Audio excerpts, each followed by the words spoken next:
దీన్ని మేము కోస్తాం, మేము తింటాం. శివాజీ మహారాజ్ కి ఆ కసాయుడు అంటే ఇమ్మీడియట్ గా ఛత్రపతి శివాజీ మహారాజ్ గుర్రం పైన నుంచి దుంకుతాడు, ఆయన చేతి నరుకుతారు, ఆయనకు సంపుతారు.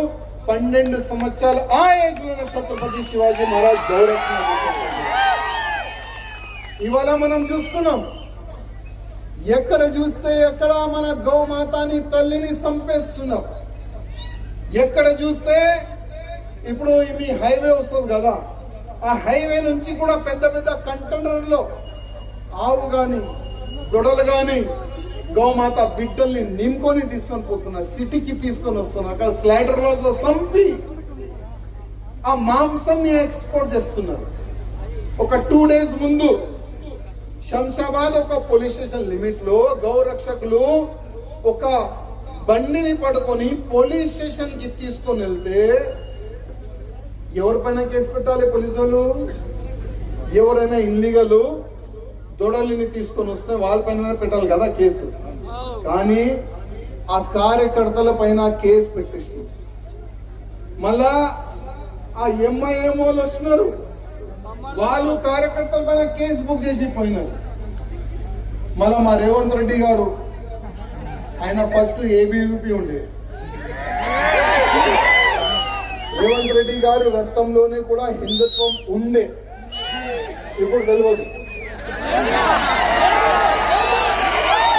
రేవంత్ రెడ్డి గారు మధ్యలో ఒక స్టేట్మెంట్ ఇచ్చినారు, మోడల్ గోశాలలో కడతారని.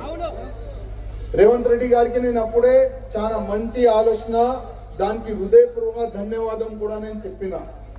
మీరు ఒక మంచి ఆలోచన పెట్టుకున్నారు. కానీ రేవంత్ రెడ్డి గారు మీరు కింద నుంచి వచ్చిన కార్యకర్త, కింద నుంచి ఒక కార్పొరేటర్ గా ఎమ్మెల్యే అయినారు, ఎమ్మెల్యే తర్వాత ముఖ్యమంత్రి అయినారు. మీకు అన్ని తెలుసు, గౌమాత గురించి తెలుసు, గౌమాత పిల్లల గురించి తెలుసు, గౌమాత పూజ చేస్తే ఎంత పుణ్యం వస్తుంది మీకు అది కూడా తెలుసు.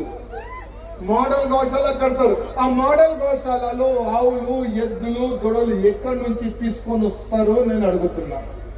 ఇవాళ వేల సంఖ్యలో తమ్ముళ్ళ, వేల సంఖ్యలో హైదరాబాద్ సిటీ కాకుండా యావత్ తెలంగాణలో ఎక్కడెక్కడో స్లైడర్ హౌస్ కట్టి ఎక్కడ గౌమాతని సంపి, పిల్లలని సంపి, దొడలని సంపి, ఎద్దులని సంపి ఒక పెద్ద ఎక్స్పోర్ట్ అడ్డా మన తెలంగాణ అయిపోయింది. రేవంత్ రెడ్డి గారు దానిపైన మీరు దృష్టి పెట్టండి. ఇవాళ యావత్ గౌ భక్తుల నుంచి మీకు ఒక నివేదిక, మా గౌమాతని కాపాడండి, మా గౌమాతని కాపాడండి అని ప్రతి ఒక్క హిందూ కార్యకర్త మీకు కోరుకుంటున్నారు, మీకు రిక్వెస్ట్ చేస్తున్నారు. రేవంత్ రెడ్డి గారు ఛత్రపతి శివాజీ మహారాజ్ 12 సంవత్సరాలు ఆ చిన్న ఏజ్ లోనే కత్తి పట్టుకుంటే ఇవాళ మేము కూడా కత్తి పట్టుకుంటాం మా గౌమాత రక్షణ గురించి.